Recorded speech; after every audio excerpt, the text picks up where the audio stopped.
भगवान बुद्ध की जय हो। बाबा साहेब अमर है, बाबा साहेब अमर है, बाबा साहेब। अमर है। साथियों, आपके सामने परम आदरणीय बनते डॉक्टर के राहुल जी आपको संबोधित करेंगे। कृपया आप सभी से निवेदन है कि बनते जी का एक एक शब्द बहुत ही बहुमूल्य है। कृपया इनकी बात को ध्यानपूर्वक सुने और अपने जीवन में उतारें, तभी आपका जीवन सार्थक होगा और यहाँ आने का मकसद पूरा होगा। धन्यवाद साथियों।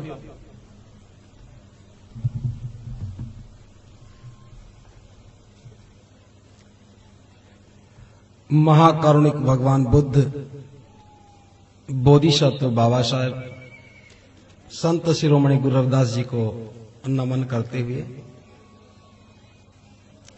मंचासीन उपस्थित सभी उपासक उपासिकाओं, भिक्षु संघ को सादर वंदामि। मैं ये जानता हूं कि बहुत समय हो चुका है,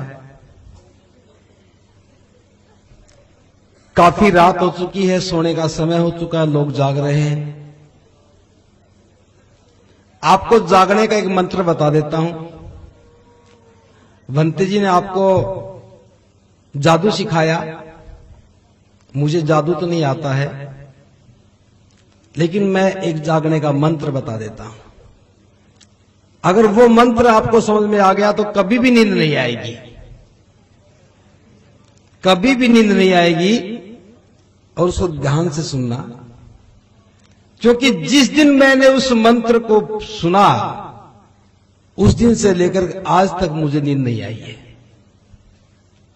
मैं झूठ नहीं बोल रहा हूं, नींद आती भी नहीं है। वो कौन सा मंत्र है, वो कौन सी बात है कि जिसको जानकर के मेरी नींद गायब हो गई। अकेला जब ना सो पाए बेचैनी होती है। मैं चाहता हूं कि मेरे साथ कोई भी ना सोए। सारे जागते रहोगे तो मेरा हौसला बना रहेगा, अगर नहीं जागोगे तो मुझे मुसीबत हो जाएगी। सारी जिंदगी सोई तो रहे हैं, 2000 सालों से सो तो रहे हैं, कभी जागे ही नहीं, करवट भी बदल के नहीं देखी। अगर 2 घंटे और जाग जाएंगे तो जिंदगी छोटी नहीं हो जाएगी ना। फिर भी किसी को नींद आ रही है तो सो जाए, कोई फर्क भी नहीं पड़ता, क्योंकि हमें जरूरत उन लोगों की है जो जागना सीखते हैं।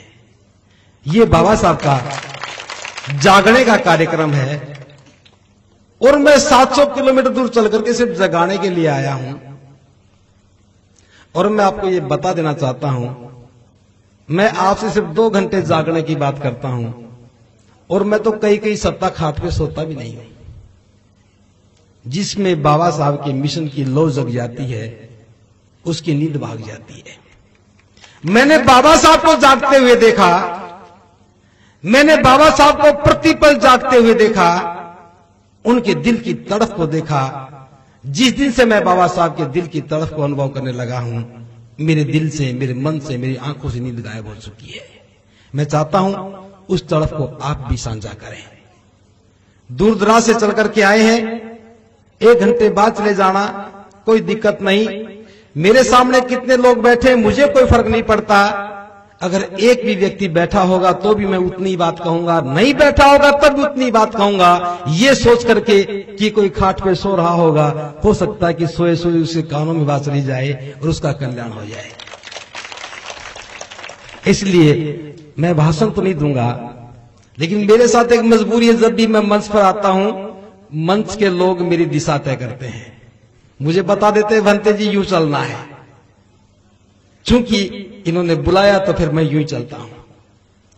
इन्होंने कहा मैं वही बात कहूंगा। भाषण नहीं, मैं सिर्फ आपको 4 कहानियां सुनाऊंगा। क्यों बच्चों, कहानियां सुनोगे ना? सिर्फ कहानी सुनाऊंगा। मैं भाषण देते देते थक चुका हूं, अब मुझे उसमें आनंद नहीं आता। कहानी छोटी सी है, बाबा साहब के जीवन की कहानी है। जब बाबा साहब डॉक्टर अंबेडकर बचपन में मात्र 6 वर्ष की उम्र थी उनकी, छोटे से बच्चे थे। और पहली बार जब स्कूल में गए, अध्यापक ने मना कर दिया कि तू महार है, हम तेरा दाखिला नहीं करेंगे। अब भीम को उस समय नहीं पता था कि महार कौन होते हैं, चमार कौन होते हैं, कुछ नहीं पता था। लेकिन उनके पिता साथ थे। उनके पिता ने कहा कि मैं रामजी सकपाल सूबेदार, इंग्लिश सेना में मैं सूबेदार हूं, और अंग्रेज सरकार का कानून है जो भी व्यक्ति सेना में नौकरी करता है उसके बच्चे को पढ़ाने की व्यवस्था सरकार करती है। मुझे बताओ मेरे बेटे का दाखिला क्यों नहीं कर रहे। जब उस हेडमास्टर ने देखा कि ये तो जानकार व्यक्ति है, भीम का दाखिला कर दिया। दाखिला तो कर दिया, लेकिन जानते हो भीम के साथ क्या हुआ? भीम को कक्षा के अंदर नहीं बैठने दिया। वो 6 साल का बच्चा कक्षा के बाहर बैठा, जहां और बच्चे जूते चप्पल निकालते थे वहां भीम अपनी टाट बिछा के बैठ जाते थे।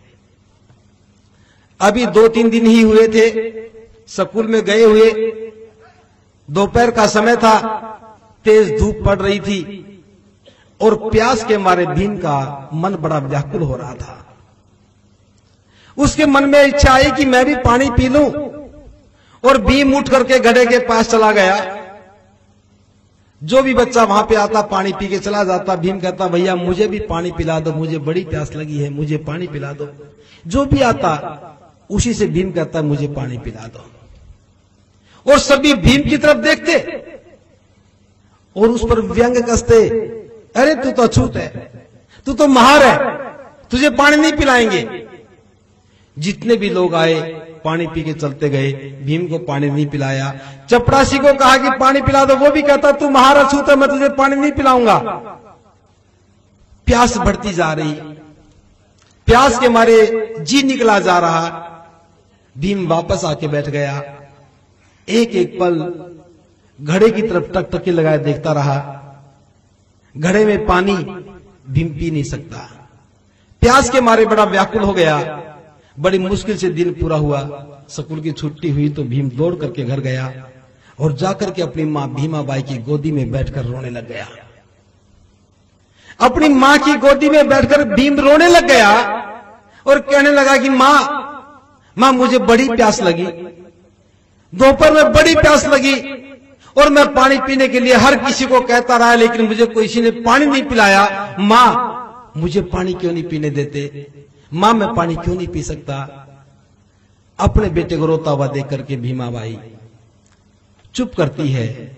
बेटा चुप हो जा, बेटा ये तो मैं नहीं जानती कि हमें पानी क्यों नहीं पीने देते। बेटा मैं तो इतना कहती हूं कि तू घर से पानी पी के जाया कर, घर में आके पानी पी लिया कर, चुप हो जा बेटा। जब ये कहकर के एक मां अपने बेटे को चुप करा रही थी, उसी समय माता भीमाबाई की आंखों से कुछ आंसू निकले और भीम के चेहरे पर गिर गए। भीम ने मुंह ऊपर करके देखा कि मेरी मां रो रही है। अचानक भीम खड़ा हो गया, गोदी से उठ खड़ा हुआ और अपनी मां के आंखों को आंसुओं को पूछकर कहने लगा, मां चुप हो जा, चुप हो जा मां, जब मैं बड़ा होऊंगा तो सबसे पहले पानी के लिए लड़ूंगा। 6 साल की उम्र में 6 साल की उम्र में भीम ने अपनी मां की गोदी से उठ करके मां की आंखों को आंसू पूछ करके कहा था कि मां चुप हो जा, जब मैं बड़ा होऊंगा तो पानी के लिए लड़ूंगा। और वो 6 साल का भीम संकल्प लेकर के आगे बढ़ा। कितनी मुसीबतें रही, पानी पीने का मौका नहीं मिला, नौकरी में लगा तब भी पानी नहीं पीने दिया, चाय वाला चाय नहीं पिलाता था। लेकिन जब भीम जो बड़ा हुआ, विदेश पढ़ने गया और विदेश पढ़ करके लौट करके जब आया, उस समय एक बहुत बड़ी घटना घटी। उस समय भी गर्मी का समय था और महाद के आसपास के लोगों में हैजा फैल गया। सैकड़ों बुजुर्ग मर गए, अनेकों नौजवान बीमार हो गए, सैकड़ों बच्चे मर गए, हाहाकार मच गया। अच्छा पानी था नहीं, गंदा पानी पीते, हैजे का शिकार हो जाते, मर जाते। कुछ लोगों को बाबा साहब याद आए। बाबा साहब के पास गए, कहने लगे कि बाबा साहब बहुत बुरा हो रहा है, हम गंदा पानी पीते जोड़ का और पीते हैं, हैजे का शिकार हो जाते हैं, हमें साफ पानी नहीं मिलता, आप ही कुछ करें।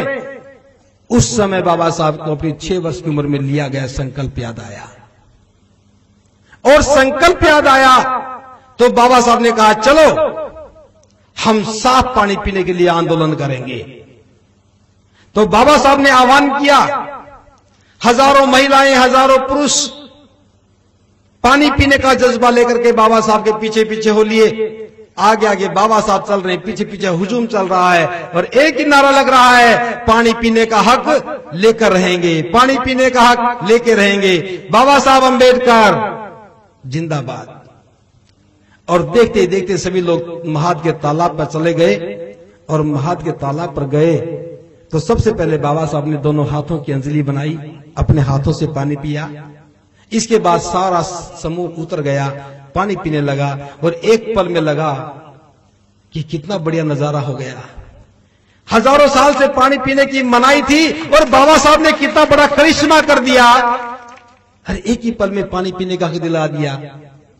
अभी लोग बाबा साहब जिंदाबाद भी नहीं कर पाए थे कि सामने से लाठियां लेकर के बहुत सारे लोग आए।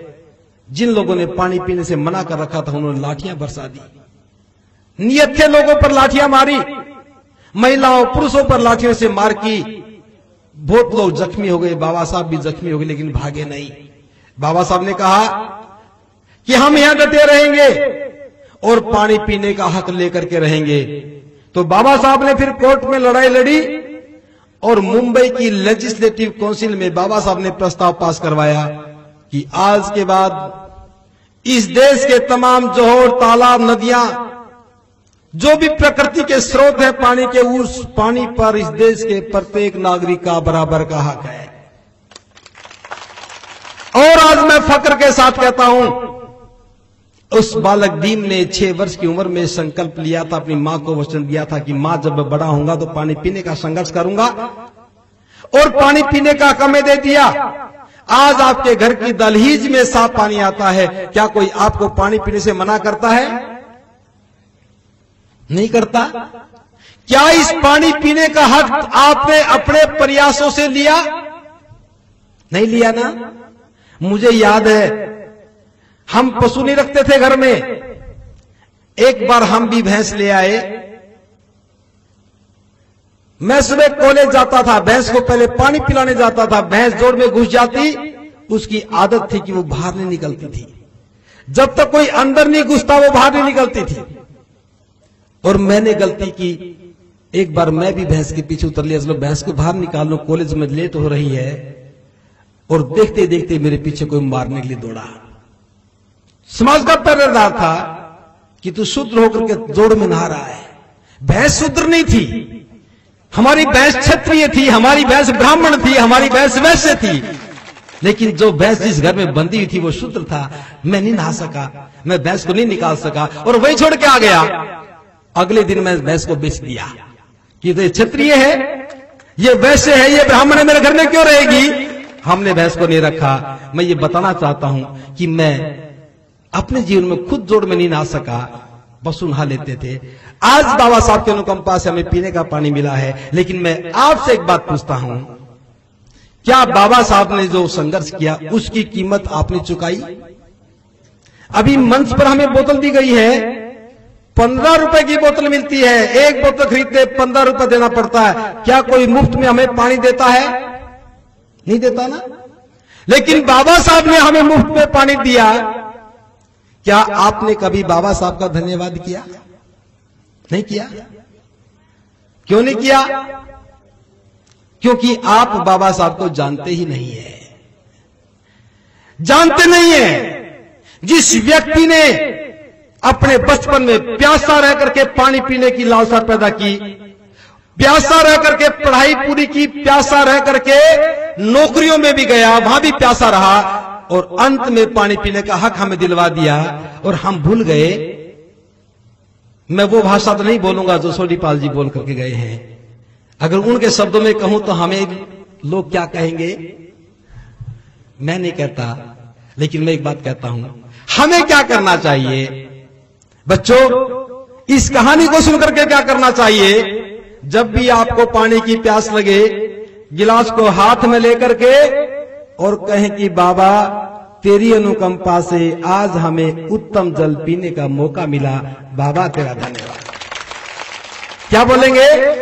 बाबा, मेरे साथ बोले, बाबा तेरी अनुकंपा से आज हमें उत्तम जल पीने का सुअवसर मिला, बाबा तेरा धन्यवाद, बाबा तेरा धन्यवाद, बाबा तेरा धन्यवाद।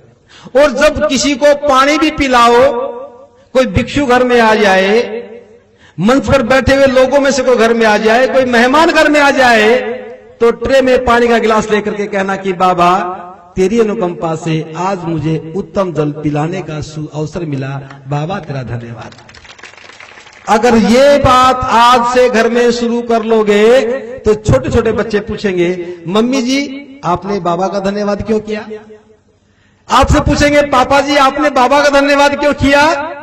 तो आप यही कहानी बताएंगे जो कहानी मैं आज रात को 2 बजे के बाद आपको सुना रहा हूं। हर बेटा अपनी माँ और बाप से पूछेगा तो हर माँ बाप ये कहानी सुनाएगा। 1000 साल के बाद भी हम बाबा साहब को याद करेंगे, और जब भी प्यास लगेगी बाबा का धन्यवाद करेंगे, और जब बाबा का धन्यवाद करेंगे तो कौन हमें कहेगा? जो सोडीपाल जी कह रहे थे, कोई कहेगा? कोई नहीं कहेगा। इसलिए बच्चों क्या करना, हमें क्या करना है? धन्यवाद करना बाबा साहब का। मैं ये बात इसलिए बताना चाहता हूं, हम जीवन में जो भी लेते हैं उसकी कीमत चुकाते हैं, लेकिन हमें क्या मिला? हमें पढ़ने का अधिकार नहीं था, स्कूल की दहलीज में कदम रखने का अधिकार नहीं था, हमें पढ़ने का अधिकार मिला ना? क्या हमने स्कूलों का निर्माण किया? क्या हमने स्कूलों का निर्माण किया? हां और ना? क्या हमने पानी की टंकियों का निर्माण किया? नहीं किया। सड़क पर चलने का अधिकार नहीं था, क्या हमने सड़कों का निर्माण किया? हमें कपड़े पहनने का अधिकार नहीं था, क्या हमने कपड़े बनाने की फैक्ट्री लगाई? नहीं लगाई। हमें बढ़िया खाना खाने का अधिकार नहीं था, क्या हमने खाना पैदा करने की फैक्ट्रियां लगाई? ये सब क्यों मिला? बाबा साहब डॉक्टर अंबेडकर के अनुकंपा से मिला। लेकिन सवाल ये उठता है, जिसके अनुकंपा से मिला, हमने बाबा साहब अंबेडकर को क्या दिया? आप 1 साल तक उधार लेके खाते रहे, क्या अगली साल आपको कोई उधार दे देगा? आप 5 साल तक उधार खाते रहे, क्या 5 साल के बाद कोई उधार दे देगा? अरे हमारी तो 3 पीढ़ियां उधार लेके खा रही हैं। एक पीढ़ी चली गई, उधार खाती खाती मर गई, दूसरी पीढ़ी मरने को तैयार हो गई, और तीसरी पीढ़ी उधार का खा रही है। हमें किसी को ख्याल भी नहीं आया कि बाबा साहब को चुकता भी करना है। मैं बताना चाहता हूं, अभी मैंने बताया 6 साल की उम्र में भीम स्कूल में गया, पानी पीने की घटना बताई। दूसरी घटना, भीम को 3 साल तक कक्षा के अंदर नहीं बैठने दिया, बाहर बैठता था, अध्यापक कॉपी नहीं जांचता था। एक दिन अध्यापक बाहर निकला और कहा, अरे भीम तू अछूत है, महार है, पढ़ करके क्या करेगा? और भीम ने देखा और चेहरा मुरझा गया, चुप हो गया। फिर एक दिन मास्टर ने कहा, अरे भीम तू महार है, अछूत है, पढ़ करके क्या करेगा? भीम चुप रहा, और तीसरी बार फिर कहा मास्टर ने, तो भीम ने कहा कि मास्टर जी आज के बाद दोबारा ये बात मत कहना, वरना अच्छी बात नहीं होगी। ये घटना भी 7 साल की है। जब भीम की उम्र मात्र 7 वर्ष की थी, पहली कक्षा पास भी नहीं की थी। मैं सोचने लगा कि 7 साल की उम्र में भीम ने कहा कि मास्टर जी बात अच्छी नहीं होगी, और वो मास्टर पूछता रहा कि तू पढ़ करके क्या करेगा? और मैं बताना चाहता हूं, इस बात का जवाब बाबा साहब ने 30 साल की उम्र में दिया। अध्यापक ने पूछा कि भीम तू महार अछूत है, पढ़ करके क्या करेगा? इस बात का जवाब भीम ने 30 साल की उम्र में जाके दिया। और क्या दिया? जब स्कूल से बाहर निकल करके कॉलेज में गया, जाके प्रिंसिपल से कहा कि प्रिंसिपल साहब मैं संस्कृत पढ़ना चाहता हूं। उस ब्राह्मण प्रिंसिपल ने कहा कि तू शूद्र है, संस्कृत नहीं पढ़ सकता। भीम चुप हो गया। फारसी पढ़ी, बड़ौदा के महाराज ने वजीफा दिया, इंग्लैंड में पढ़ने गए और वहां जर्मनी सीखी। जर्मनी को सीख करके जर्मन में लिखी हुई संस्कृत को पढ़ा, और संस्कृत को पढ़ करके संस्कृत शास्त्रों का अध्ययन किया। और जहां भारत में आए तो मनुस्मृति को अग्नि की भेंट चढ़ा करके बाबा साहब ने कहा, ए मास्टर, मैं पढ़ करके ये करूंगा, और मैंने कर दिखाया। और जब मनुस्मृति की आग लगाई, मनुस्मृति को अग्नि की भेंट चढ़ाया, तब बाबा साहब ने मुंबई में 2 बातें कही थी। ऐ समाज के ठेकेदारों, मैं तुम्हें चुनौती देता हूं, आज तक इस देश पर जो अमानवीय ग्रंथ हमें थोपा गया था, मैं आज उसे अग्नि की भेंट चढ़ा रहा हूं। इसके पीछे 2 कारण हैं। पहला कारण कि यह ग्रंथ मेरी बुद्धि को नहीं जसता है। हजारों साल के बाद एक व्यक्ति को मौका मिला था, और उस व्यक्तित्व ने हजारों साल के बनाए हुए ग्रंथ को एक झटके में चुनौती दी कि यह ग्रंथ मेरी बुद्धि को नहीं जसता। बुद्धि की ठेकेदारी किसकी थी? ब्राह्मणों की थी। फिर बाबा साहब ने कहा बुद्धि को नहीं जसता। और दूसरी बात, यह ग्रंथ अमानवीय है, यह ग्रंथ अमानवीय है, और मैं उस किसी बात को भी नहीं मान सकता जो अमानवीय है। इन 2 कारणों से मैं मनुस्मृति को अग्नि की भेंट चढ़ा रहा हूं। और यह कहकर के बाबा साहब ने आग लगाई और मनुस्मृति धू धू करके जल गई। हमारी गुलामी का विधान बाबा साहब ने जलाया और मास्टर को जवाब दिया। दूसरा जवाब बाबा साहब ने कब दिया? जब देश को जरूरत थी एक अच्छे संविधान के निर्माण की। सब जगह देखे, ज्ञान के ठेकेदार अज्ञान में दसे पाए। किसी की हिम्मत ही नहीं हुई कि हम देश का संविधान लिख दे। बाबा साहब को हराया गया, पार्लियामेंट में नहीं जाने दिया, और गांधी ने छल कपट करके जहां से बाबा साहब जीते थे, पश्चिमी बंगाल से, उस क्षेत्र को पाकिस्तान को सौंप दिया। मैं लंबी बात नहीं कर रहा हूं। अंग्रेजों ने फिर दबाव दिया, बाबा साहब को मौका दिया, और बाबा साहब को जब मौका मिला तो बाबा साहब ने कलम से हम करोड़ों लोगों के जीवन की मुक्ति का काम कर दिया और हमें आजाद कर दिया।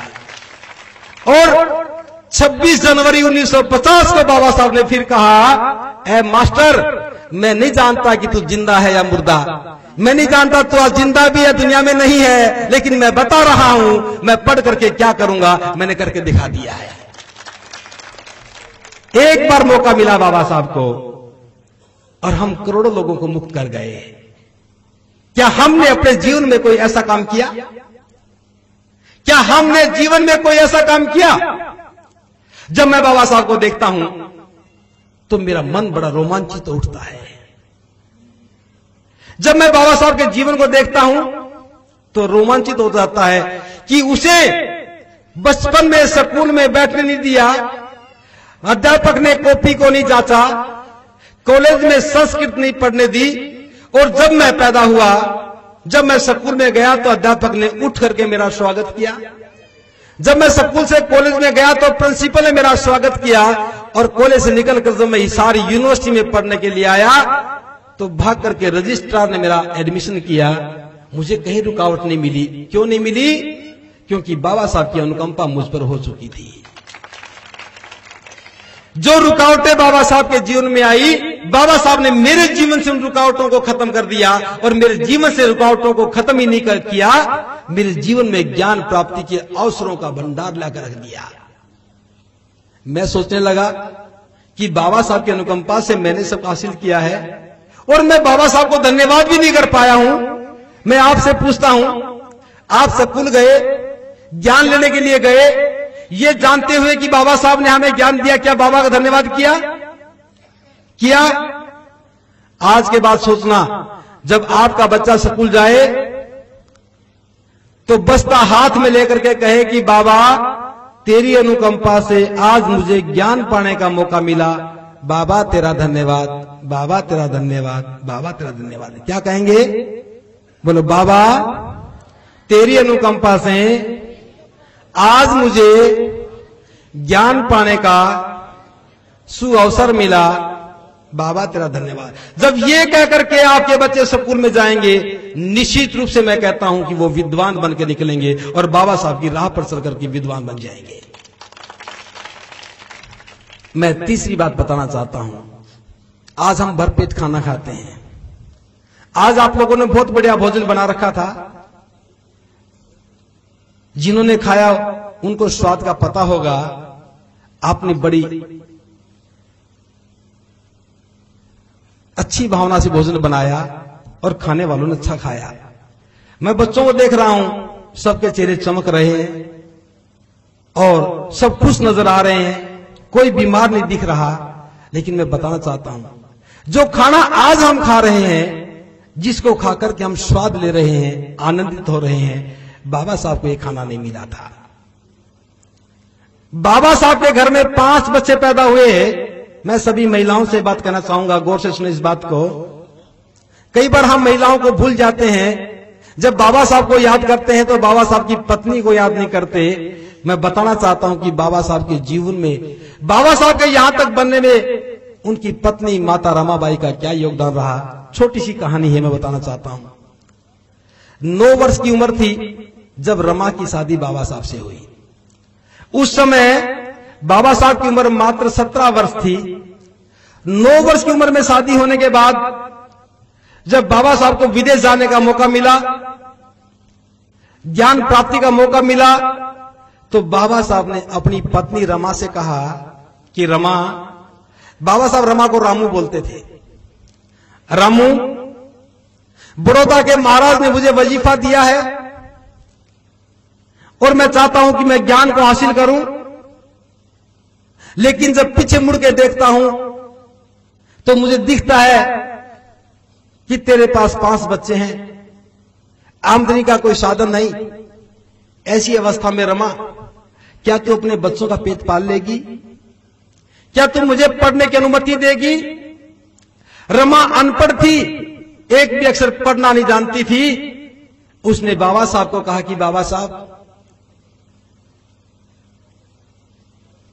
यह बात सच है कि मेरे पास आमदनी का कोई साधन नहीं है, और यह भी सच है कि आप भी मुझे कोई पैसा देके नहीं जा रहे हैं, लेकिन मैं आपको विश्वास दिलाती हूं, आप निश्चिंत होकर के पढ़ने के लिए जाइए, पीछे मुड़ के मत देखना, घर को माप चला लूंगी, लेकिन आप अपनी इच्छा को पूरी करके आना और पूरा ज्ञान लेकर के आना। जब रमा ने यह बात कही तो बाबा साहब का हौसला बुलंद हुआ और बाबा साहब विदेश चले गए। बाबा साहब विदेश चले गए। इधर माता रमाबाई सड़क पर जाती, गोबर इकट्ठा करती, उपड़े बनाकर सुखाने के बाद सिर पर रख करके मुंबई की गलियों में बेचने जाया करती। उससे जो पैसा आ जाता उस पैसे से अपने बच्चों का पेट पालती। इतना पैसा नहीं आता था कि अपने 5 बच्चों की परवरिश कर पाती। और देखते ही देखते रमा का बेटा दामोदर बीमार हो गया। इलाज के पैसे नहीं थे, इलाज नहीं करवाया और थोड़े दिन के बाद ही दामोदर दम तोड़ गया। रमा ने यह बात बाबा साहब को नहीं बताई। थोड़े समय के बाद बाबा साहब का खत आता है और अपनी पत्नी रमा से कहते हैं कि रमा, मुझे बड़ी दिक्कत हो रही है, यद्यपि मैं एक समय खाना खाता हूं फिर भी मेरा काम नहीं चल पा रहा है, अगर हो सके तो थोड़ा पैसा भिजवा देना ताकि मैं अपनी पढ़ाई को ठीक से पूरा कर सकूं। रमा ने बड़ी मुश्किल से थोड़ा पैसा इकट्ठा किया था। उधर उसकी बेटी इंदु बीमार हो गई। इंदु भी इतनी भयंकर बीमार हुई कि बचने की उम्मीद नहीं थी। रमा ने सोचा, मेरे पास थोड़ा सा पैसा है, क्यों ना मैं इस पैसे को लेकर के अपनी बेटी का इलाज करवाऊं। लेकिन जब यह ख्याल आया तो बाबा साहब का भी ख्याल आया कि बाबा साहब ने पैसा मंगवाया है, मैंने बाबा साहब को पढ़ने का वचन दिया है, और एक मां के सामने एक बहुत बड़ा सवाल था कि वो अपनी बेटी की जिंदगी को बचाए या अपने पति के दिए वचन को निभाए। माता रमा के सामने एक बहुत बड़ा सवाल था कि वो अपनी बेटी इंदु के जीवन को बचाए या बाबा साहब को दिए वचन को निभाए। और उस मां ने फैसला किया, वो पैसा बाबा साहब के पास भेज दिया और थोड़ी देर के बाद बेटी इंदु ने दम तोड़ दिया। ये बात भी रमा ने बाबा साहब को नहीं बताई और बाबा साहब पढ़ते रहे। उसके बाद बाबा साहब लौट के आते हैं और रमा को खुशी होती है कि मेरा पति डॉक्टर बन के आ रहा है, नौकरी करेगा, तनख्वाह लेकर के आएगा, मैं बच्चों का भरपेट खाना खिलाऊंगी। खुशी का जब ठिकाना नहीं रहा, जब बाबा साहब ने सूचना दी कि मैं बड़ौदा रियासत में नौकरी करने जा रहा हूं। बाबा साहब नौकरी करने चले गए। इधर रमा खुश होने लगी कि अब तो मेरी जिंदगी के दिन बदल गए हैं। लेकिन होना क्या था, 11 दिन के बाद बाबा साहब फिर लौट आए और आकर के कहा, रमा मैं नौकरी नहीं कर सकता था। रमा मैं नौकरी तो कर रहा था, लेकिन जब दफ्तर में जाता तो चपरासी टाट को समेट लेता था। रमा जब चपरासी मेरे पास आता कोई फाइल लेकर के, तो फाइल को दूर से फेंक करके देता था। और रमा जिस रास्ते से मैं गुजर जाता उस रास्ते में ब्राह्मण गोमूत्र छिड़क करके पवित्र करते थे। मेरे हाथ की छुई हुई चीज को छूते नहीं थे। मैं इतनी अपमानजनक जगह पे मैं नौकरी नहीं कर सकता था। रमा जिस जगह में रहता था उन पारसियों ने मुझे मारने की योजना बनाई। मेरा सामान बाहर उठा के फेंक दिया। पूरे बड़ौदा में रहने की जगह नहीं मिली, इसलिए नौकरी छोड़ के वापस आ गया। रमा ने जब ये बात सोची, देखी, बहुत झटका लगा रमा को। फिर भी हिम्मत नहीं आ रही। उसने कहा, बाबा साहब जैसी आपकी इच्छा वैसा काम करें, मैं आपके साथ हूं। फिर बाबा साहब के मन में ख्याल आया कि मैं अपनी पढ़ाई छोड़ के आया हूं, उसे पूरी करने जाऊं। बाबा साहब फिर विदेश चले गए और विदेश गए तो बाबा साहब का चौथा बेटा, तीसरा बेटा रमेश बीमार हुआ और वो भी दम तोड़ गया। 3 बच्चे बाबा साहब के कुर्बान हो गए थे बाबा साहब के ज्ञान पाने की लालसा पर। मेरी बात को समझ रहे हैं? बाबा साहब के 3 बच्चे कुर्बान हो गए थे बाबा साहब के ज्ञान पाने की लालसा पर। फिर बाबा साहब लौट करके आए, कोर्ट में वकालत करने लगे। अभी थोड़ा ही समय हुआ था, उनका बेटा राजरत्न बीमार हो गया, चौथा बेटा बीमार हो गया। वो पहला मौका था कि बाबा साहब के सामने उनका चौथा बेटा बीमार हुआ। राजरत्न लंबी लंबी सांसें ले रहा था तो माता रमा ने बाबा साहब को बुलावा भेजा। बाबा साहब दौड़ कर आए और आकर के अपने बेटे को गोद में उठाया। जो ही बाबा साहब ने बेटे को गोद में लिया, राजरत्न ने भी दम तोड़ दिया। अपने चौथे बच्चे की मौत को देख करके रमा बहुत जोर से रोने लगी। अपने चौथे बच्चे की मौत को देख करके, पति के सामने अपने बेटे की मौत को देख करके रमा रोने लगी और रमा कहने लगी कि बाबा साहब बहुत हो गया, बाबा साहब बस करो। आपके ज्ञान पाने की लालसा और समाज सुधार की लालसा ने बाबा साहब मेरा घर उजाड़ दिया है। मैंने एक एक करके अपने 4 बच्चों को दफन कर दिया है। बाबा साहब अब ये दुख मुझसे नहीं सहा जाता, अब तो बस करो, बहुत हो लिया, अब मुझे ज्यादा न सताओ। और जब ये बात कह करके रमा जोर से रोने लगी तो बाबा साहब ने अपने बेटे राजरत्न को नीचे लिटा दिया और खड़े होकर के बाबा साहब कहने लगे, रमा मैं जानता हूं एक मां की कोख से 4 बच्चों के बिछुड़ने का क्या गम होता है। रमा मैं जानता हूं कि मां की कोख से 4 बच्चों के बिछुड़ने का क्या गम होता है। रमा तू तो रो करके मुझे बता पा रही है, मैं तो रो भी नहीं पा रहा हूं, मेरी आंखों से आंसू सूख चुके हैं। रमा मैं हर रोज हजारों बच्चों को मरते हुए देखता हूं। रमा चुप हो जा, रमा चुप हो जा। रमा ने बाबा साहब की ओर देखा और फिर रमा कहने लगी, बाबा साहब मैंने आपकी हर बात को माना है, आज भी ये बात को मान लेती हूं, मैं चुप हो जाती हूं, लेकिन मुझे एक बात बता दो। तुम बड़े फक्र से कहते थे, मेरे बेटे राजरत्न को गोदी में लेकर के बड़े फक्र से कहते थे कि रमा तेरा बेटा राजरत्न देश पर राज करेगा, रमा तेरा बेटा राजरत्न देश पर राज करेगा। बाबा साहब मैं तो आपसे इतना पूछती हूं, आज मेरा बेटा राजरत्न दुनिया में नहीं रहा, अब बताओ ये कैसे राज करेगा। बाबा साहब मुझे बता दो, मैं चुप हो जाती हूं, मुझे बता दो, मैं चुप हो जाती हूं, मुझे बता दो, मैं चुप हो जाती हूं। उसी समय बाबा साहब कहते हैं, रमा मैं जानता हूं तेरी कोख से पैदा हुआ राजरत्न दुनिया में नहीं रहा, लेकिन मैं इस राजरत्न के पार्थिव शरीर की सौगंध खा करके कहता हूं, रमा मैं जीवन में ऐसा काम करके जाऊंगा, इस देश की हर रमा की कोख से पैदा हुआ राजरत्न देश पर राज करेगा। बाबा साहब ने अपने बेटे राजरत्न के पार्थिव शरीर पर हाथ रख करके कहा था कि रमा मैं तुझे भरोसा देता हूं कि मैं ऐसा काम करूंगा, इस देश की हर रमा की कोख से पैदा हुआ राजरत्न देश पर राज करेगा। और ये बात सुनी तो रमा चुप हो गई। और मैं ये बता देना चाहता हूं, रमा चुप भी ऐसी हुई कि थोड़े दिन के बाद वो भी बीमार हो गई। बाबा साहब इलाज नहीं करवा पा सकते थे। बाबा साहब ने बहुत देखभाल की, फिर भी रमा को नहीं बचा सके और मात्र 36 वर्ष की उम्र में 36 वर्ष की उम्र में रमा बाबा साहब का साथ छोड़ के चली गई और बाबा साहब रह गए अकेले। बाबा साहब के पास रह गया उनका बेटा यशवंत, और बाबा साहब उसकी भी परवरिश नहीं कर पाए और बेटा यशवंत भी 10वीं पास नहीं कर पाया। बाबा साहब ने ये सब क्यों गवाया, ये सवाल मेरे दिमाग में बार बार गूंजता रहा। जब मैं बाबा साहब के जीवन को देखता हूं मेरा मन विचलित हो जाता है कि वो बाबा साहब अंबेडकर जो महाराष्ट्र में पैदा हुए, जिनको मैंने देखा तक नहीं, लेकिन मेरे जीवन में खुशियां क्यों भर गए। वो बाबा साहब अंबेडकर जिन्होंने अपने घर में 5 बच्चों को जन्म दिया लेकिन एक भी बच्चे का जीवन नहीं बचा सके, अपनी पत्नी को नहीं बचा सके, वो मेरे परिवार को कैसे बचा पाए। क्या कारण था बाबा साहब में कि वो मुझसे इतना प्यार करते थे, आपसे इतना प्यार करते थे। जब मैंने खोजा तो देखा कि बाबा साहब के मन में करुणा थी, बाबा साहब के मन में इतनी करुणा थी। बाबा साहब का परिवार उनकी पत्नी रमा नहीं था, बाबा साहब का परिवार उनके द्वारा पैदा किए गए 5 बच्चे नहीं थे, बाबा साहब का परिवार उनका एकमात्र जिंदा बेटा यशवंत नहीं था।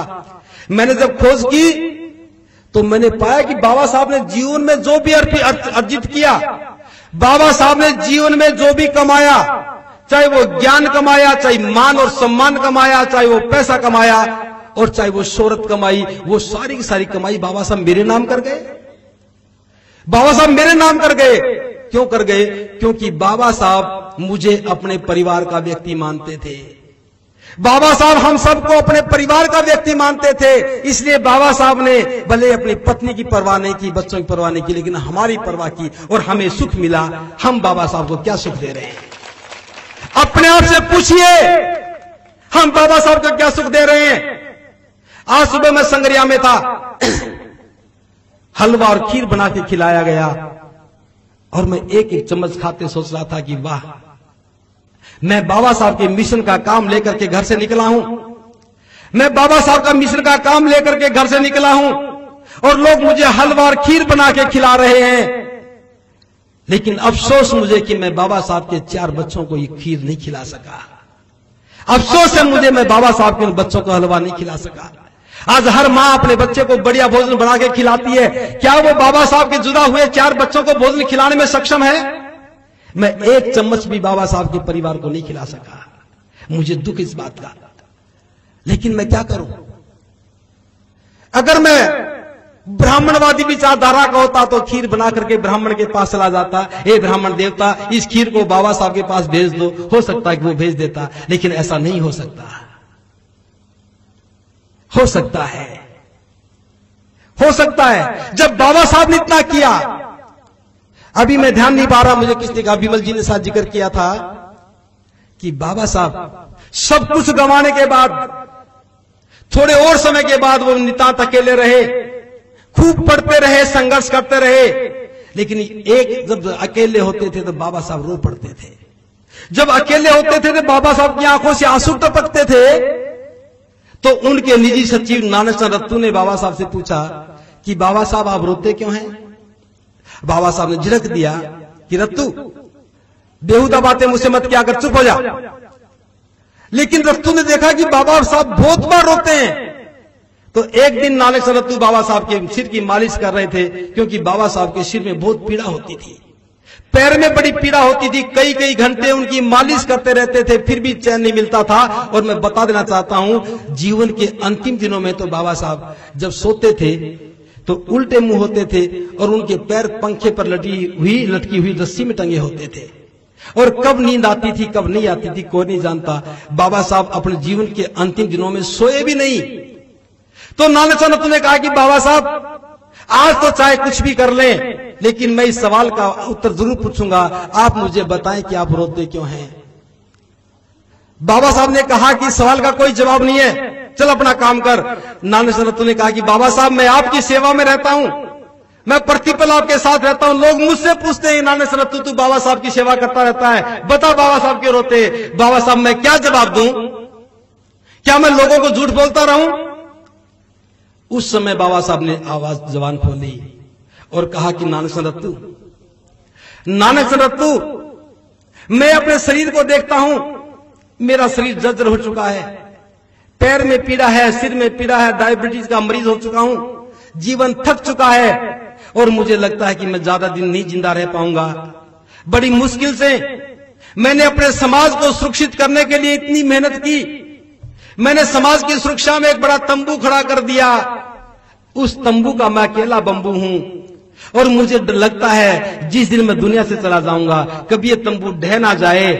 जिस समाज की सुरक्षा के लिए मैं काम कर रहा हूं कभी वो समाज सुरक्षा से विहीन ना हो जाए, इस कल्पना को करके मैं रो उठता हूं, मेरी आंखों से आंसू गिर जाते हैं। नानसा दत्तू, बड़ी मुश्किल से मैं इस कारवां को यहां तक लेके आया हूं। लोगों से कहना हो सके तो आगे बढ़ाएं, वरना किसी सूरत में पीछे मत जाने देना। ये बात बाबा साहब रोते हुए कही। जब मैं बाबा साहब को देखता हूं मुझे ख्याल आता है, क्या मैं बाबा साहब के कारवां को आगे बढ़ाने का काम कर रहा हूं? क्या हम लोग बाबा साहब के कारवां को आगे बढ़ाने का काम कर रहे हैं? क्यों बाबा साहब ने इतनी तकलीफें उठाई? मुझे जो जीवन मिला बाबा साहब ने दिया, इस देश के संविधान में एक एक लाइन मेरे लिए लिखी और मैं बताना चाहता हूं। जब बाबा साहब दुनिया से गए उसके 9 साल के बाद मैं पैदा हुआ। बाबा साहब के दुनिया से चले जाने के 9 साल के बाद मैं पैदा हुआ। फिर भी बाबा साहब ने मेरे जीवन में खुशियां क्यों भर दी? मुझे बाबा साहब ने डॉक्टर क्यों बनाया? मुझे बाबा साहब ने इतनी बड़ी तनख्वाह क्यों दी? मुझे बाबा साहब ने बौद्ध धर्म की शरण क्यों दी? और मुझे बाबा साहब ने भिक्षु बनने का मौका क्यों दिया? क्योंकि बाबा साहब की इतनी सारी अपार करुणा मुझ पर हो गई। बाबा साहब महाकारुणिक थे, बाबा साहब बुद्ध के राह पर चलने वाले थे। उनकी करुणा ने मुझे जीवन दिया और मैं ये मान करके मैं मेरी मेहनत से डॉक्टर बना हूं और सारी तनख्वाह को खुद ही खा जाऊं, मुझसे ज्यादा गद्दार बाबा साहब का कौन हो सकता है? इसलिए मैं पूछता हूं, हम बाबा साहब का दिया खा रहे हैं, हम बाबा साहब की दी हुई नौकरी कर रहे हैं, बाबा साहब की दी हुई तनख्वाह ले रहे हैं, लेकिन बाबा साहब के मिशन पे क्या खर्च कर रहे हैं? अगर आप अपने बच्चों को बढ़िया खाना खिला रहे हैं और बाबा साहब को भूल रहे हैं तो आप धोखा दे रहे हैं बाबा साहब को। विमल जी हमारे बीच में बैठे हैं, आगरा के रहने वाले हैं। आगरा में बाबा साहब आए थे 18 मार्च 1956 को। उस समय कहा था कि मैं बड़ी कठिनाई से इस काम को कर पाया और मैं सोचता था कि मैं अकेला पढ़ा लिखा हूं, मैं करोड़ों लोगों का भला कर पा रहा हूं। जिस दिन मुझ जैसे सैकड़ों डॉक्टर, इंजीनियर, प्रोफेसर बन जाएंगे वो समाज का भला करेंगे। मुझे अफसोस होता है ये बात कहते हुए, आज मेरे प्रयासों से पेटू क्लर्क पैदा हुआ है और मुझे पढ़े लिखे लोगों ने धोखा दिया है। जब बाबा साहब ने ये बात कही, मुझे पढ़े लिखे लोगों ने धोखा दिया है, उस समय भी बाबा साहब की आंखों से आंसू गिरे थे। 1956 की घटना है, आज 55 वर्ष हो चुके उस घटना को घटे हुए और 55 वर्ष के बाद मैं यहां खड़े होकर के आपसे सवाल पूछ रहा हूं, पढ़े लिखे लोगों से सवाल पूछ रहा हूं। उस समय बाबा साहब ने कहा कि मुझे पढ़े लिखे लोगों ने धोखा दिया है। पहली पीढ़ी के लोगों ने बाबा साहब को नहीं समझा। मैं दूसरी पीढ़ी का व्यक्ति हूं, मेरे साथ जो नौकरियों में आए उन्होंने बाबा साहब को नहीं समझा और धोखा देते रहे। तीसरी पीढ़ी नौकरियों में आने को हो गई, वो भी धोखा देगी। ये सिलसिला कौन रोकेगा? पूछो अपने आप से, क्या आप बाबा साहब को धोखा देने वाले बनेंगे या बाबा साहब की इच्छा का काम पूरा करने का करेंगे? इच्छा का करेंगे। क्या हमने जीवन में शुरुआत की? अगर इच्छा का काम पूरा करने की कोशिश कर रहे हैं तो ईमानदारी के साथ जो आपको तनख्वाह मिलती है, जो आप कमाते हैं, उसका 20वां हिस्सा बाबा साहब के मिशन में दान करना चाहिए। बाबा साहब ने ऐसा कहा। क्या हम ऐसा कर रहे हैं? नहीं कर रहे हैं। नहीं कर रहे तो बाबा साहब को धोखा दे रहे हैं। बाबा साहब ने कहा कि मेरे समाज के लोगों, मैं तुम्हें आगाह करता हूं, मैं तुम्हें आगाह करता हूं कि किसी भी सूरत में कांग्रेस का 4 आने का सदस्य मत बनना। यह बात बाबा साहब ने अपने अनुभव में कही। जहां से बाबा साहब ने चुनाव लड़ा उस चुनाव क्षेत्र को महात्मा गांधी ने पाकिस्तान को दे दिया। जहां दोबारा बाबा साहब ने चुनाव लड़ा उसके खिलाफ कांग्रेस ने बाबा साहब के ही सचिव को उनके खिलाफ खड़ा कर दिया और जो प्रस्ताव बाबा साहब लेके गए उस प्रस्ताव को पास नहीं होने दिया। कदम कदम पर बाबा साहब को रोकने का काम कांग्रेस ने किया। बाबा साहब खत्म हो जाएं, जगजीवन राम को खड़ा कर दिया, बाबा साहब की मूवमेंट को रोक के रख दिया। जिस कांग्रेस ने हमारे मसीहा के रास्ते में कदम कदम पर रुकावटें खड़ी कर दी, उस मसीहा की जुबान से निकला, ऐ मेरे समाज के लोगों, किसी भी सूरत में कांग्रेस का 4 आने का मेंबर मत बनना। और 60 साल से बाबा साहब की इस बात को नजरअंदाज करके बाबा साहब की संतानें कांग्रेस के सदस्य बनती हैं, कांग्रेस को वोट देती हैं और कांग्रेस को राज सौंपती हैं। क्या बाबा साहब का हम का धोखा नहीं दे रहे? आज जो व्यक्ति कांग्रेस को वोट देता है वो बाबा साहब का गुनाहगार है। आज जो व्यक्ति अपनी तनख्वाह का 20वां हिस्सा समाज पे दान नहीं करता वो समाज का गुनाहगार है। लेकिन मैं आज आपके इस गांव में खड़े होकर के मन से कहना चाहता हूं, भले पहली पीढ़ी के लोगों ने धोखा दिया हो, भले दूसरी पीढ़ी के लोग धोखा दे रहे हो, तीसरी पीढ़ी क्या करेगी मैं नहीं जानता हूं, लेकिन आज मैं बता देना चाहता हूं, मैं बाबा साहब के सामने भी कहता हूं कि बाबा साहब, आपका एक बेटा है जो किसी भी अवस्था में आपको धोखा नहीं देगा। ना मैंने कांग्रेस को वोट दिया और ना मैं कांग्रेस को वोट दूंगा। और बाबा साहब ने कहा कि मेरे समाज के लोगों, जाओ अपने घर की दीवारों पर लिख दो, हम देश के हुक्मरान हैं। ऐसा बाबा साहब ने कहा। क्या हमने लिखा? क्या हमने अपने घर की दीवारों पर लिखा कि हम देश के हुक्मरान हैं? अगर 60 साल पहले यह बात घर की दीवारों पर लिखी होती तो आपके गांव से भी कोई न कोई खड़ा होकर के देश का प्रधानमंत्री बन गया होता, राजस्थान का मुख्यमंत्री बन गया होता। लेकिन हमने क्या लिखा? क्या लिखा? धन धन सतगुरु तेरा ही सहारा। हमने लिखा धन धन सतगुरु तेरा ही सहारा। अरे जिसने सहारा दिया उसको तो किनारे कर दिया, और जो हमारे सहारे बैठा है हम उसके सहारे हो गए। धन धन सतगुरु ने कोई स्कूल खोला आपके लिए, कॉलेज खोला, नौकरियां दी, पीने का पानी का हक दिया, क्या आपको सम्मान दिया, वोट का अधिकार दिया, देश पर राज करने का मौका दिया? क्या दिया? एक ओंकार रारंकार सो अंग सतनाम, जो जपेगा वो स्वर्ग में चला जाएगा। परियां आएंगी, यहां पानी से प्यासे मरते रहो, चिंता मत करो, स्वर्ग में जाओगे तो परियां आएंगी, चांदी की तस्तरी में सोने का गिलास लेकर के आएंगी, अमृत भर के ले आएंगी, जो पिएगा वो अमर हो जाएगा। यहां भूखे मरते रहो, परवाह मत करो, चांदी की तस्तरी में सोने की बिस्कुट लेके आएंगी, एक बार खाओगे भूख खत्म हो जाएगी। यहां पड़ोस की गालियां सुनते हो, दूसरों की लानत सुनते हो, और वहां जाओगे तो आपके कानों में मधुर वीणियां गूंजेंगी, वीणाएं गूंजेंगी, मधुर संगीत गूंजेगा, और आप स्वर्ग में आराम से सो जाओगे। अरे इस जीवन को तो नरक बना दिया, और मरने के बाद हम सोने की तस्तरी में चांदी के बिस्कुट खाएंगे। इतने पागल तो भारत में ही बसते हैं। जिन लोगों को लगता है कि उनकी अनुकंपा से हमें मिल रहा है, मैं उनसे निवेदन करता हूं कि बाबा साहब के नाम को कलंकित ना करें। और यदि आपको लगता है कि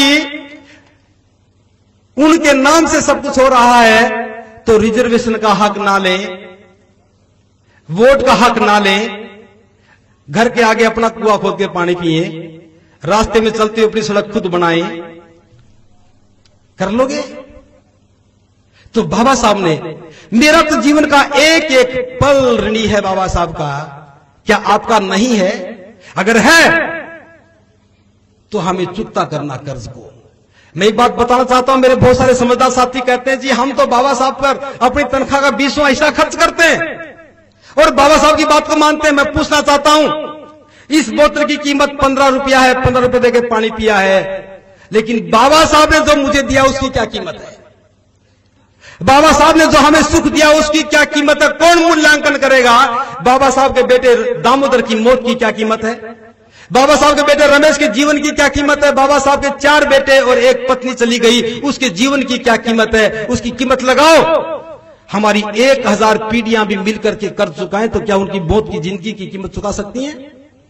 नहीं चुका सकती। मुझे इस बात का ख्याल आया, मैं सारी तनख्वाह दान में करने लगा, मुझे ख्याल आया कि मैं बाबा साहब के कर से मुक्त हो जाऊंगा।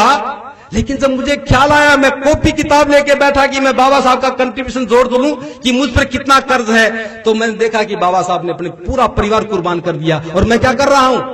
थोड़ा सा पैसा दे रहा हूं। नहीं, I have to sacrifice myself. मैं बाबा साहब के ऋण से ऋण होना चाहता हूं तो I have to sacrifice myself, मुझे अपना बलिदान देना चाहिए। और मैं आपको समझ बता देना चाहता हूं कि मैं बाबा साहब के कर्ज को चुकाने के लिए अपना जीवन न्यौछावर कर चुका हूं। मेरे जीवन का एक एक पल सिर्फ बाबा साहब के मिशन के लिए चलेगा, और जैसा बाबा साहब ने कहा मैं जीवन वैसा ही पालन करता हूं। बाबा साहब ने जीवन के अंतिम दौर में कहा था कि यदि मैं कुछ वर्ष और जीवित रहा तो पूरे भारत को बौद्धमय बना दूंगा। ये मेरे बाबा साहब डॉक्टर अंबेडकर का सौपन था। हम सब लोगों के सामने बाबा साहब ने कहा था कि कुछ वर्ष और जीवित रहा तो पूरे भारत को बौद्धमय बना दूंगा। जिसका पिता दुनिया से चला जाता है उसकी अंतिम ख्वाहिश कोई रह जाती है तो लायक बेटा उसको पूरा करता है ना। किसका पिता मर जाता है और वो कर्ज छोड़ के जाता है तो उसकी संतानें कर्ज को चुकता करती हैं, और जब किसी का पिता मर जाता है वो संपत्ति छोड़ के जाता है तो उसका उपभोग भी संतानें करती हैं। लेकिन बाबा साहब की संतानें तो नालायक पैदा हो गई, संपत्ति को तो हड़प कर लिया और कर्ज को चुकता नहीं किया। क्या चुकता किया? तो बाबा साहब का हम मूल्यांकन करते हैं। बाबा साहब ने कहा कि मैं भारत को बौद्ध में देखना चाहता हूं। 60 साल में क्या हमने भगवान बुद्ध की शरण ली? आज भी सारे लोग पागल होकर के रामदेव जी के पास जा रहे हैं। और मैंने पूछा रामदेव जी से, रामदेव जी ने कितने स्कूल खुलवाए लाहौर में? क्या कंट्रीब्यूशन है रामदेव जी का हमारे जीवन में? क्या कंट्रीब्यूशन है गुग्गा मेडी का हमारे जीवन में? मैं गुग्गा के बारे में खोजता रहा, पिछली बार गए खोजते रहे, मेडी के अंदर गए, खोजा क्या काम किया, कुछ नहीं मिला। और बाबा साहब का काम खोजने की जरूरत नहीं है। बाबा साहब ने कहा कि मैं भारत को बौद्ध में देखना चाहता हूं। 53 दिन मिले बाबा साहब को, दुनिया से चले गए। बाबा साहब का सौपन अधूरा रह गया। उसकी इच्छा को कौन पूरी करेगा? जो बाबा साहब की लायक संतान होगी वो पूरा करेगा। आप में से बताओ कि कितने लोग हैं जो ये कहते हो कि बाबा साहब मैं आपकी लायक संतान हूं, हाथ ऊपर करे और कहे कि मैं भारत को बौद्ध में बनाऊंगा।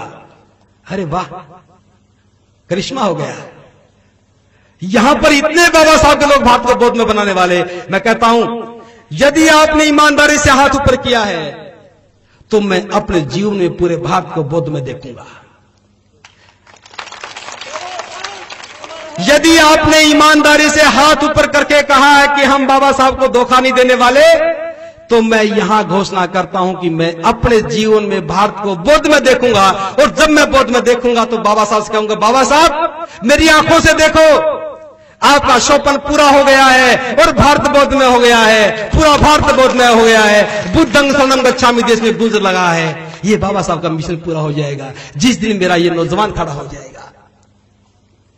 बाबा साहब की कुर्बानी को याद करने की जरूरत है। और अंत में एक बहुत महत्वपूर्ण बात है। बाबा साहब ने कहा कि master key political power is the master key by which we can open all the locks. मैं एक बात कहना जरूरी उचित समझता हूं, हम लोगों को ज्ञान प्राप्ति का अवसर नहीं था। बाबा साहब ने संघर्ष करके स्कूलों के दरवाजे खोल दिए, संविधान में मौलिक अधिकार बना करके ज्ञान के अवसर हमें दे दिए। और उस ज्ञान के अवसर को पा करके मुझ जैसे मंच पर बैठे हुए लाखों लाखों लोग अफसर बन गए, ऑफिसर बन गए।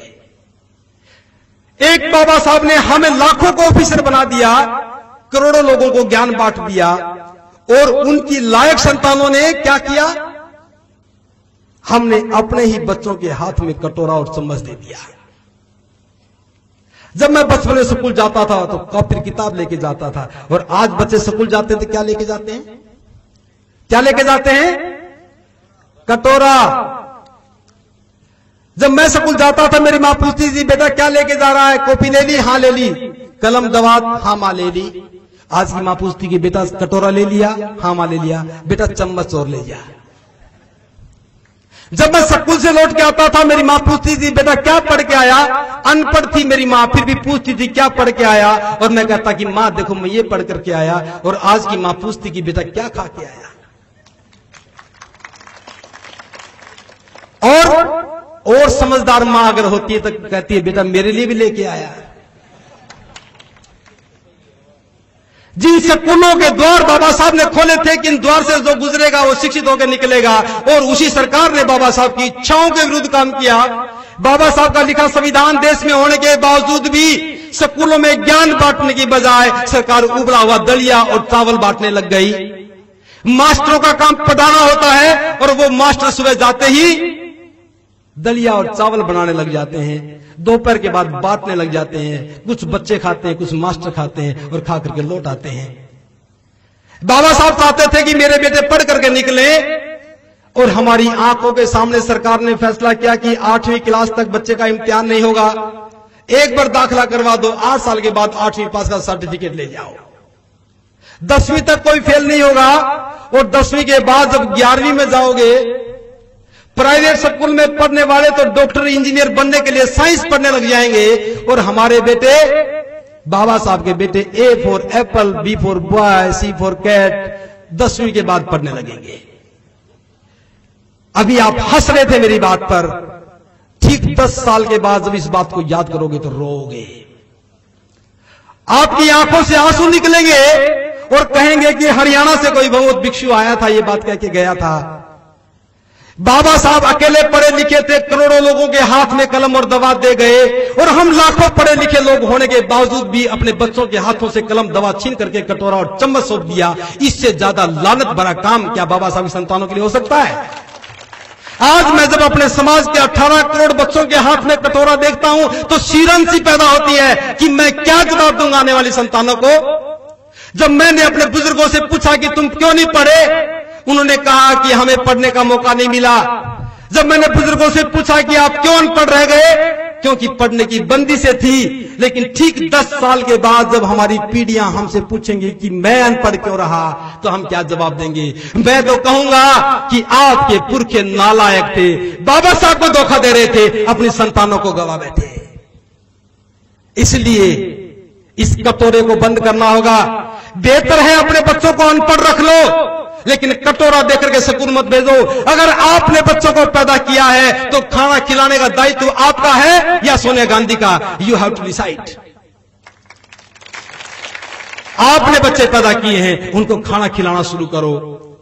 जिस सरकार ने कटोरे हाथ में दिए, कटोरे चम्मच को इकट्ठा करके टाटा 407 कर लेना किराए पे, और एक चिट्ठी लिख देना मनमोहन सिंह जी को, मनमोहन सिंह जी प्रधानमंत्री भारत सरकार, हम सक्षम हैं अपने बच्चों को दोपहर का खाना खिलाने के लिए। सुबह बच्चे खाना खा करके आते हैं, शाम को घर में खा लेते हैं, और दोपहर का खाना हम बांध के भेज देते हैं। ये कटोरे चम्मच संभालो, तुम्हारी पुश्तनी संतानों के काम आएंगे। भेजो वापस उनको, और स्कूल के बाहर जाके कह दो हम पढ़ने के लिए आए हैं, दलिया खाने के लिए नहीं आए। और जिनको भूख लगी है, सोनिया गांधी के पास कुछ चावल गेहूं भेज दो, क्योंकि उसका बेटा हमारी झोपड़ियों में जा जाकर के रात बिताता, खाना खाता है। अरे हमारी झोपड़ियों में खाना खाना था तो फिर बच्चों के हाथ में कटोरा देने की जरूरत क्या थी? कटोरा लेके आता और हम तुझे खिला देते। कहो इस बात को, कटोरा लेके आता, मैं खिलाता, और मैं इस बात में गर्व करता कि बाबा साहब की संतान आज दुश्मनों को खिलाने लायक बन गई है। लेकिन इस बात को रोकना होगा। मैं ये नहीं कहता कि धरने प्रदर्शन करो, बच्चों के हाथ में कटोरा देके भेजना बंद कर दो और कहो कि हम मुफ्त का दलिया नहीं खाएंगे। अगर ऐसा नहीं करते तो अपने शिक्षण संस्थान खड़े करो, अपने कॉलेज और स्कूल बनाओ। अपने स्कूल और कॉलेज बनाओगे तो बच्चों में स्वाभिमान पैदा करोगे। और मैं कहता हूं, जो व्यक्ति बाबा साहब के बताए हुए मार्ग पर चलेगा वही देश पर राज करेगा, वही देश पर राज करेगा। इस देश में एक व्यक्ति पैदा हुआ, उसने बाबा साहब की बात को पढ़ा। बाबा साहब ने कहा जाओ अपने घर की दीवारों पर लिख दो कि हम देश के हुक्मरान हैं। उसे ख्याल आया कि मैं इस कहानी को लिखूं। जब पीछे मुड़ के देखा तो घर में दीवार नहीं थी, क्योंकि वो शख्स घर को छोड़ चुका था। कहां लिखता? उसने अपनी पहली किताब लिखी था चमचा एज, उसमें लिखा मेरे जीवन का अंतिम उद्देश्य भारत पर शासन करना है। और ये बात मान्यवर साहब काशीराम जी ने अपने सीने पर लिखी कि मेरा अंतिम उद्देश्य भारत पर शासन करना है। और ये बात लिख करके नौकरी छोड़ करके, घर छोड़ करके संकल्प लिया कि मैं घर नहीं बसाऊंगा, मैं कोई संपत्ति नहीं बनाऊंगा, मैं अपने घर नहीं जाऊंगा और किसी भी दुख तकलीफ में शामिल नहीं होऊंगा। और संकल्प लेकर के बाबा साहब की बात को सीने पर लिख करके चल पड़ा, ये कहकर कि मैं बहुजनों को हुक्मरान बनाऊंगा।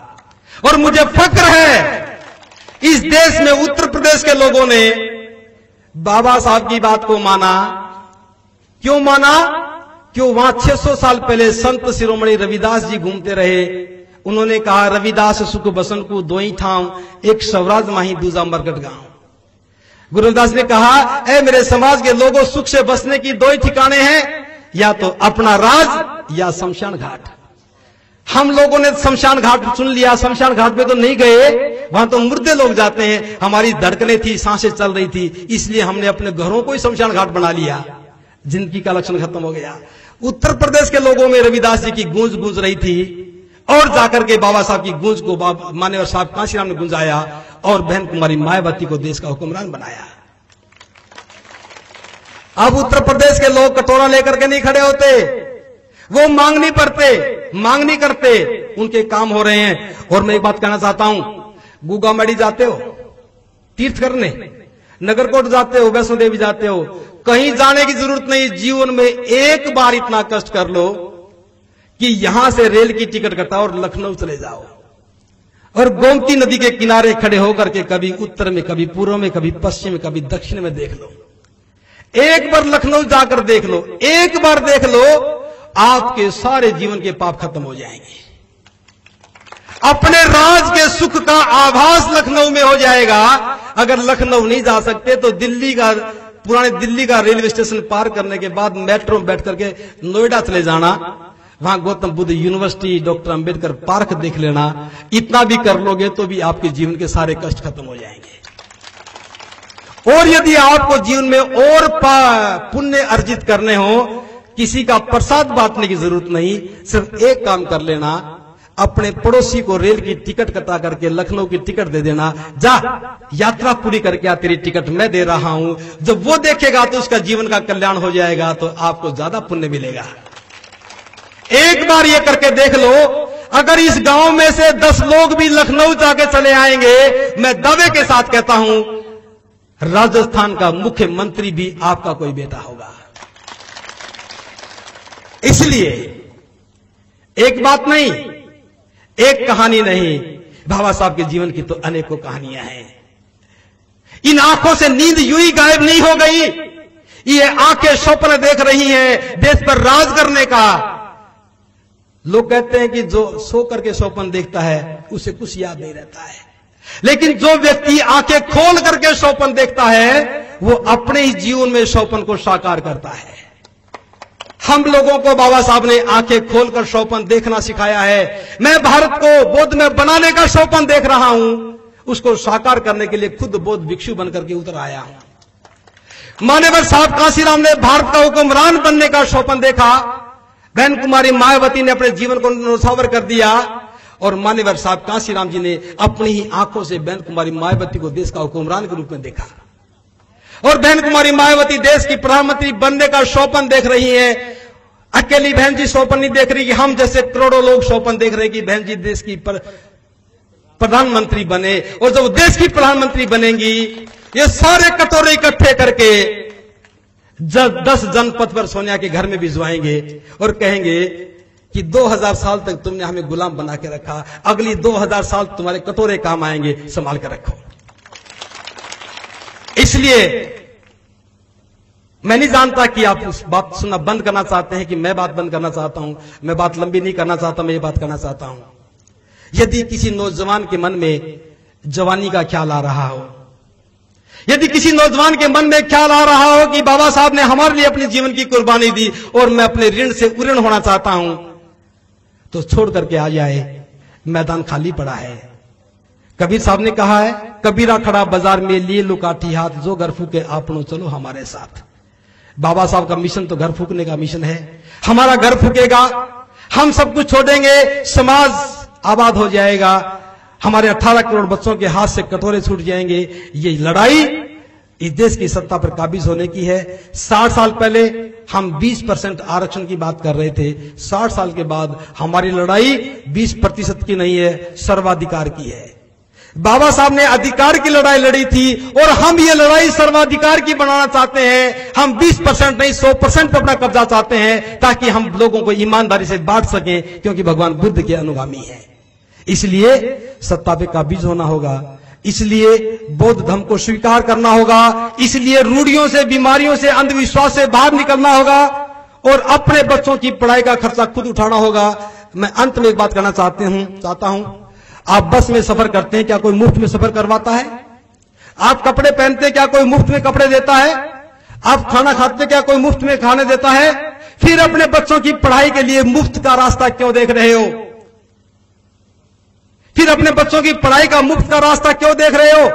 ऐ नौजवानों, पढ़ करके बेरोजगार हो गए घूम रहे हो। बेरोजगारी का लिबासा उठा के फेंक दो, अपने बच्चों को पढ़ाने का दायित्व ले दो। जिस दिन आप अपने जीवन को कुर्बान करना सीख जाएंगे, अपनी संतानों के भविष्य को संभाल लेंगे। हमें दायित्व को संभालना है, अपनी संतानों के जीवन को संभालना है, एजुकेशन को प्रमोट करना है। और अंत में मैं कहना चाहूंगा कि एक्सपेरिमेंट शुरू हो चुका है। हरियाणा में पलवल के पास धम्म भूमि नाम से, बाबा साहब के नाम से कॉलेज बना है। वहां इसी लिबास में बच्चे ज्ञान अर्जित कर रहे हैं। मकसद है भारत को बौद्ध में बनाने का। वहां आईएएस एकेडमी चल रही है। 24 बच्चे इस समय वहां आईएएस की कोचिंग ले रहे हैं, कोई खर्च नहीं है। और अभी हम बीए और बीकॉम में दाखला दे रहे हैं। फ्री में दाखला होगा, खाना भी फ्री होगा। जिसके मन में ख्याल आ जाए बाबा साहब के मिशन पर कुर्बान होने का, वो बिस्तर बांध करके हमारे पास आ जाए। और किसी के पास किराया भी नहीं हो तो महिपाल जी यहां बैठे हैं आपके पड़ोस में, इनसे मिल लेना, ये किराए की व्यवस्था कर देंगे, आगे हम संभाल लेंगे। बाबा साहब ने पूरा परिवार गवा दिया, क्या हम अपने जीवन को कुर्बान नहीं कर सकते? और मैं तो आज खुद को कुर्बान होने की बात कर रहा हूं, लेकिन मुझे ज्यादा सुख मिल रहा है। अगर मैं ये सब काम ना करता तो क्या रात को 3 बजे भी आप मेरी बात को सुन रहे होते? और मैं समझता हूं जितना मैंने आपको बताया है, इतने में जिसको समझ में आ गया होगा उसको रात को नींद नहीं आएगी। जो रात भर जागेगा वो मेरे साथ चलेगा, और जाते सो जाएगा वो यहीं रह जाएगा, क्योंकि उसे शमशान घाट से प्यार है और हमें अपने राज से प्यार है। इसलिए आप लोगों ने मुझे मौका दिया, मेरी बात को सुना। मैं आपका, सभी नौजवान साथियों का, और विशेष रूप से हमारे महिपाल जी का, और मैं सभी के नाम भूल जाता हूं तुरंत, मंच पर बैठे सभी लोगों का शुक्रगुजार हूं कि उन्होंने मुझे मौका दिया, इतनी सुंदर व्यवस्था की और इतने सारे लोगों को इकट्ठा किया। तो निसंदेह बाबा साहब की, भगवान बुद्ध की आप पर अनुकंपा है, और ये अनुकंपा बनी रहेगी। आप इसे बनाए रखना। फिर अंत में जो जाके सो जाएगा वो यहीं रह जाएगा, और जो जागता रहेगा वो हमारे साथ चलेगा बाबा साहब का मिशन पूरा करने के लिए। इन्हीं शब्दों के साथ भवतु सर्वमंगलम। जय भीम, नमो बुद्धाय।